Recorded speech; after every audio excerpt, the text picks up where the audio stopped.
isiin osoo dooktaran ta'in uummata Oromoo badhaafte ati eessa jirta? Maa ifin ajjeefne ammaree yoo dhiira taate kaartoona nama Oromoof dalagu dubbachuu miti ati maal dalaydeef Oromoodhaaf? Hattuu karabaata hidhattee ani dooktara waggaa 20 isaan beekan coree gurguran ati coree sanuu gurguruu hin beektu. ati darsa kaartoona hangaasaa paartituudhaati. Eenyu dooktara sinjee dooktarummaan ta'e maal dalaydi eessa beekamti? Maal gooteef Oromoodhaaf?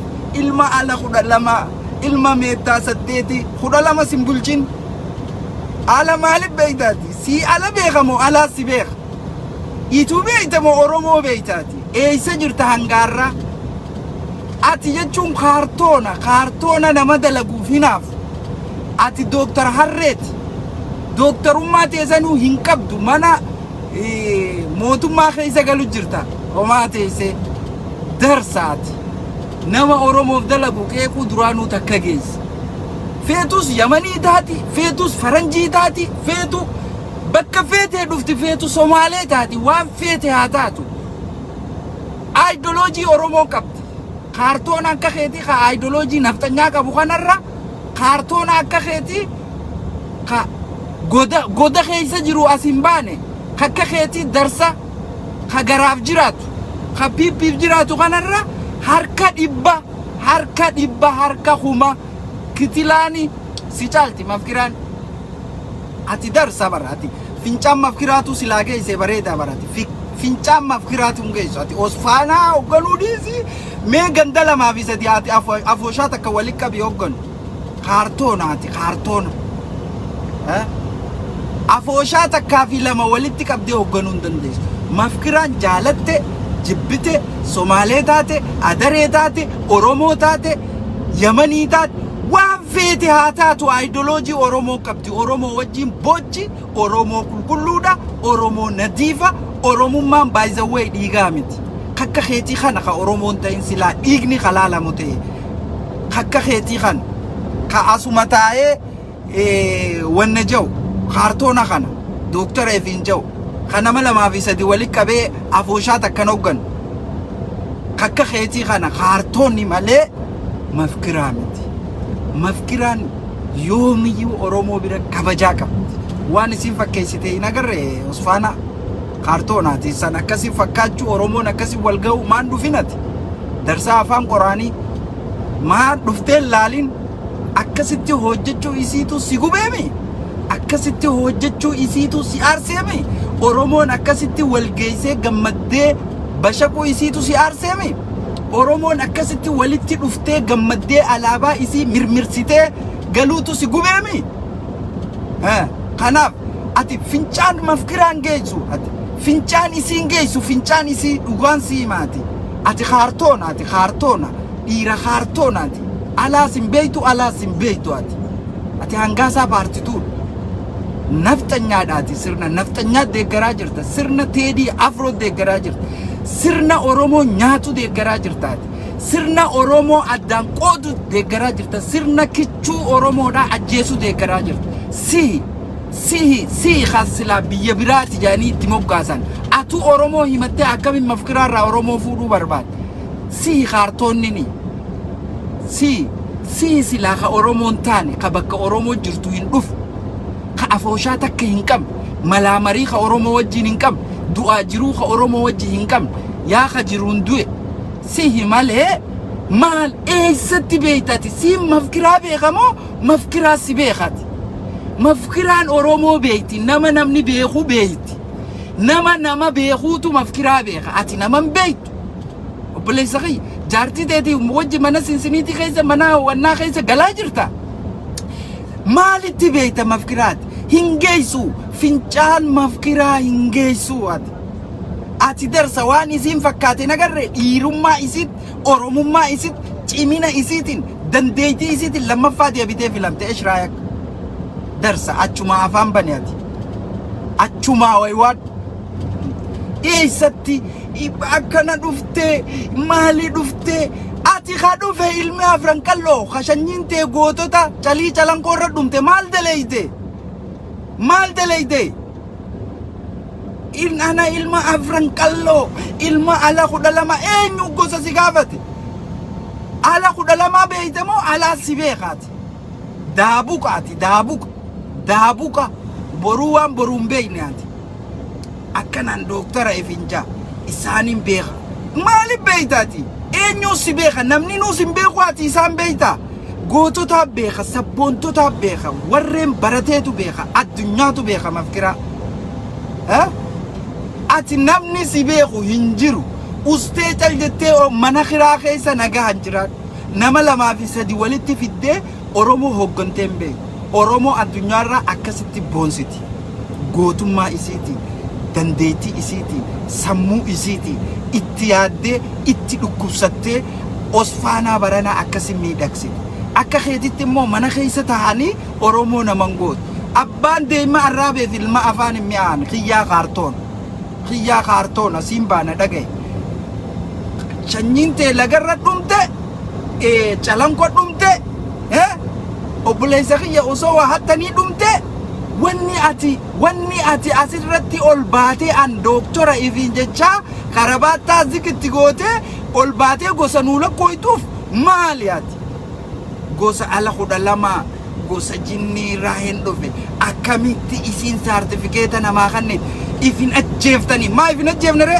si dooktarri ka'an dooktar Oromootiif hin jau ka godaa gadin baane ka jaartumaa fi ilmaa walitti qabatee mana mootummaan itti kanne keessa jiraatu ka gabbee jireenya isaatu injifachuu hin dandeenye si kaartoonni maa ifin ajjeefnere atuu ifin ajjeefne kami ka ifajjeesu jalqaba si ka ifajjeesuu qabu ka godaggale ikiyyaa manaaba siin baana waan hundaafu asumaan mafkiraan barana waan ajaa'ibaa daleeyde kaadiree PP tabiyya jirtuu fi tabiyya tana jirtus albaatiidhaan garaa qabachuu dadhabaniit mana galanii yoo hojjetanis akka isiiti hedduu galatoomi jannaan galatoomfachuu qabna ammaas kan waggaa dhufuus kana caalaa akka irratti hojjettu abdii qabna garuu kaartoona akkana kaartoona kagartee jireenya isaa if dadhabee mana mootummaa keessa galu ka akkanaa kanaaf akka bakka hin qabne mafkiraan akka waan takka isaaf bakka hin qabne abdii qabna kanaaf jabaadhu itti fufi siin jechuu barbaanna hedduu si galatoonfachuu barbaanna kun najisni fincaan kee hin ga'u mafkiraa teenya dhugaan si himaa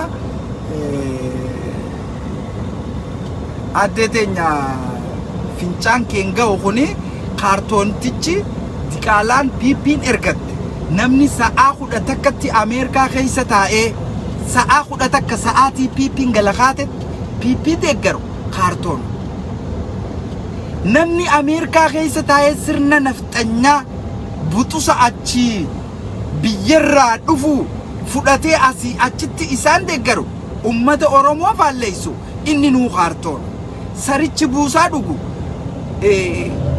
gandaa fi Oromoo keessaa bahee afooshaa fi du'aa jiruu keessaa bahee godaggalee ummata Oromoo irraa haasa'uu hin danda'u. By the way, afaanin qaba jee haa dubbatu namuu afaan qaba Facebooka qaba dubbachuu mirga isaati. Garuu ammoo deebisaan nuti deebifnuuf ati fincaan mafkiraa hin geessuu jennaan ati Oromoo biratti beekumtii sin qabduu jennaan nuti namni si beekuus hin jiruu jennaan nama namni beeku namni hundinuu ni beeka jennaan nama Oromoof beekamaa namni nama beeku ni beekaa jennaan isa ammoo namni isa beeku hin jiruu jennaan maalirra dhaabbateeti eessa geeti sirna nafxanyaadhaa sirna kichuu joollee kichuu akkana nyaatu joollee fuutee guyyaa 5-7 takka jaartii wajjiin buliin ka ajjeesu obboleessa mucaa soddaa kananii kaareefuu falmataan dubbatu san na sirna Teedii Afroodhaa sirna gartee igaaboo sirna hayyoota Oromoo hidhee Oromoo dhabamsiisuudhaaf irra gattaa'u kana nama deeggaruu Oromoodha si chanyiin Afrankalloo kaartoona Afrankalloo beeytamoo Afrankalloo si beekaati kaartoona akka keetii kanaatiitu Oromoo keessa jira edaa nuti wanni Oromoon yeroo hunda asii minni katuuf kakka keetii kanaa wajjin miliyoona 50 himanneeti daaraa taane boo hiika kanaan isinin jaa Oromooti yaakana shir waliif godhaadha asumaan sirni Abiyyi kufaa jira sirni Abiyyi ni kufaami parsantii dhibbarraa dhibbatti kufee jira garuu ammoo Oromoon waan godhuu qabdu wal gaafachuu qabdi takuteetti dhiisanii taasii asitti waan godhamuu qabu wal gaafachuun dirqama Abiyyi uffata waraanaa uffatee Affaar dhaqee gaara keessa dhaabbatee footoo ka'uun du'arraa isa oolchitu kufaatirraa wanni isa oolchin jiru footoo uffata waraanaa kaayyatanii jara keenya footoo ka'uun silaa kana dura gartee akka juuntaan hin deebine isa godhatu kana dura ka juuntaa fixe jee dhaatatee daaraa daakuu goone jee duqeetu na'u jee duqeetii birallee kutee duqeetii gartee qilleensa irratti facaate jee kijiba hanga san uffata kaayyatee ka dhaadate san silaa gaafa san uffanni du'arraa isa oolcha gaafa san uffanni sun silaa makkalaakiyaa isaa oolcha gaafa san silaa uffanni sun kufaatii biyyaa oolcha siniif galaame gaafa san silaa ka Abiyyiin jechuudha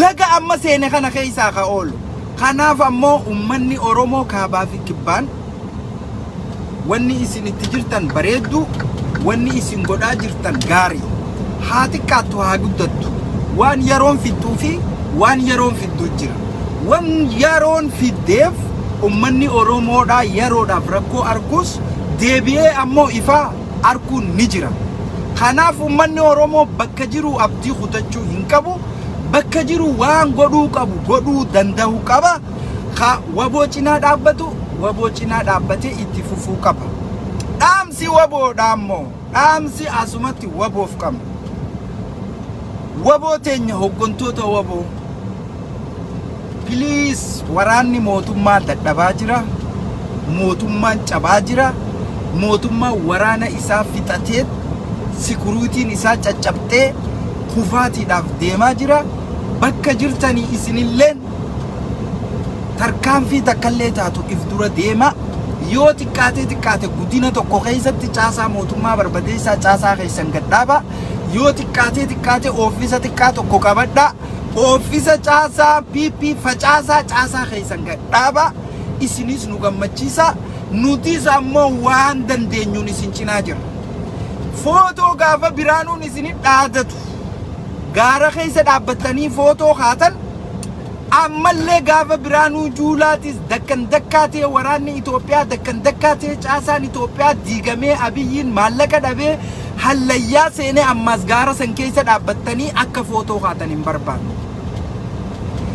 kana wanni isiniin jennuuf waan biraatiif osoo hin taane ciminni keessan dura deemuun keessan cimina uummata Oromoo akka ta'e yoo ni gartee kanuma dhugaan gootummaaf sabboonummaa qabaatan taate aanaa takkas haa ta'u guddina takkas haa ta'u caasaa mootummaa facaasaa keessan gadhaaba amma booda footoo waboodhaa ta barbaannu footoo oofisa keessaati hoggantoonni waboo amma booda yoo tokko keessaas taatu gahee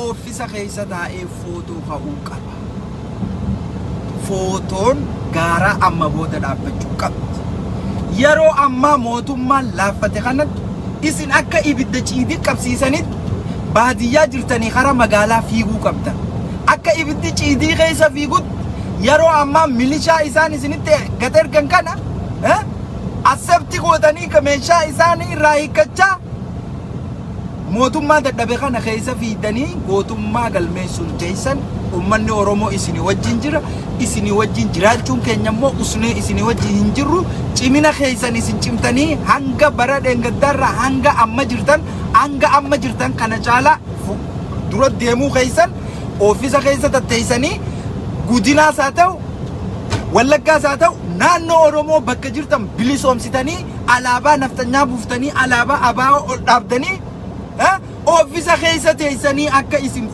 suuraa kaatanii ummata Oromoo gammachiiftan barbaadu. Kanaaf dhaamsi inni lammadaadha.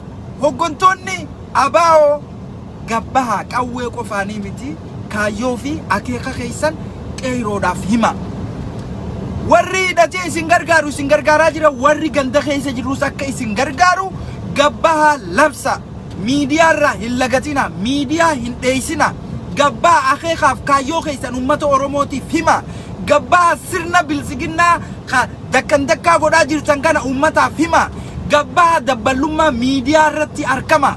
Miidiyaa irratti ummata keessanii wajjin jiraadha. Waan ummanni fedhuu fi miira onnee hawaasaa hubadha. Ustaniin teessanii miidiyaa hin deeggatina. Ummanni qaalluu miti. Waan itti jirtan ummataaf himuun dirqama keessanii. Qabsaawaan ololaan yookaan miidiyaan ala qabsaa'ee bilisa bee hin jiru jara keenya. Miidiyaa kafeetan irratti, miidiyaa barbaadan irratti yoo barbaachisaa ta'e sooshaal miidiyaa feesbuukii keessaniin amma gabbaatanii hayyoo hoggantoonni ABO jaalmarroon goolicho hundi keessanuu ummata Oromoo sagaleenis akkuma lubbuu kannitaniifitti waan isin irra jirtanis waan ummanni Oromoo irra jirus walii qooduun dirqama. Gaara keessa teessanii sagalee teessan ummata irraa dhokoifachuun miidiyaa irraa dhokoifachuun maalitti akka isin jirtan eessa akka isin jirtan hawaasni Oromoo isin hubachuu dhabuurraayi kichuun ijoolleen Oromoo karaa yaatu dhabdee karaa Tigraay deemaa dhumaa jirti. Kanaaf humniti ijoolleen qeeroon yoo nu dhufte hin dandeessu jettanii yookaan abdii yeroodhaaf meeshaa ittiin qabnu gargaarsa ittiin hin qabnu jettan ummanni Oromoo isin cinaa jira. Qeeroo bakka jirtutti jaara. Warra isin dhufe leenjisaa qawwee itti kanna. Warra isinitti hin dhufin akka isaan mootummaa bilisiginnaa kana hin deeggarre dabballeessa miidiyaadhaan dabballeessa bakka jiranitti akka isin eegan bakka jiranitti akka mootummaa kana falman gabbaha godha. Afaana cuqqaallattanii gaara keessa teessanii miidiyaa dheessuun yeroo ammaan tanaa gaara keessa jiraachuun akka kiyyatti gama kiyyatti mootummaa laafe kan mootummaa Tigraay nu booda cabxeeti nu booda fiigaa dhufti. Isinis yoo xiqqaate Tigraay guutuu koontirool godhamtee jirti. Harka isaanii deebitee jirti. Juuntaan duute biyya arraabdee lafaa kaatee jirti. Jaallan keenya isinis yoo xiqqaate guddina takka qabadha. Guddina tokko qabadha. Caasaa mootummaa diigaa aanaa itti dhuftan keessaa caasaa mootummaa diigaa caasaa keessan gaddaaba. Juuntaa duraas gaaruma jirtan ammallee biyya kufte tanaas gaaruma jirtan tarkaanfii keessan ol sossoosa. Kana isiniin jechuun dhugaa isinitti himuun jibbinsa keessanii miti. Kanaaf deemaa dheengaddaas gaara keessa jirtanii har'a footoo gaaraan barbaannu footoo oofisaa barbaannu. Oofisa keessaa footoo ka'uu qabdan. Yoo xiqqaate guddina tokko dhuunfachuu qabdan. Sanbira dabartanii guddina lama dhuunfachuu qabdan. Arraas gaaruma milishaa ammaa Abiyyi isinitti ergu kana boo qeeroon dhagaanuu harkaa fuutimi. Lola qofaanii miti. Marroon miidiyaa gabbee yaada isaa, akeeka isaa, kaayyoo isaa, cimina isaa, eessa akka dhufe, eessa akka ga'e, eessatti akka deemu ummata Oromootiif qeeroo Oromootiif himuu qaba. Dhokachuun qabu miidiyaa irraa kana haalli jiru nuti jabaanneetis ta'uu baatu haalli jiru bareedaadha. Nuti jabaannee as ga'uu baannus sirni keenya kufaa jira. Ciminni diina keenya laafina keenya waan ummanni Oromoo yeroo ammaa laaffateef malee Abiyyiin waan mootummaadha ja'anii bakka kannaniif hin jiru. Diinagdeen zeero, wanti isaa hundi zeero, sikuriitiin isaa zeero, waraanni isaa saayikoloojii ittiin loluu hin qabu. Keessaafuu saayikoloojii ittiin Tigraay lolu waraanni Abiyyi saayikoloojii Tigraay loluu hin qabu. Kat ABO'dhaan loluufaa never ever hin qabu jechuudha ijoolleen Oromoodha.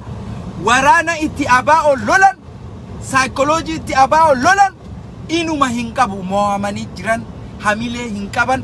Kanaaf yeroo kanatti ummanni Oromoodha waboo cinaa dhaabbachuu qaba. Waboonis ammoo fuulduratti tarkaanfachuu qabdi. gargaarsi ummata Oromootis itti fufuu qabu. Taraa takka gargaartanii dhaabbattanii Zambooda Minisoota walii qabamtanii hangas gargaar never sanii miti itti fufuu qaba. Gargaarsi jabaachuu qaba. Isinillee ammoo cimuu qabdan. Yeroo ammaa dura deemuu qabdan. Kanuma dhaamsi xiyya kana bakkuma dheengadda jirtan jiraachuun qabdan. Ciminni Abiyyiidhaa hin jiru waan nuti laafoo taaneef malee ifitti himuu danda'uu qaba Oromoon. Nutu laafaadhaa arrillee Abiyyiin nu gabroomsa jira malee gabrummaan Abiyyi nurra jiru. Abiyyi humna ittiin Oromoo gabroomsus hin qabu.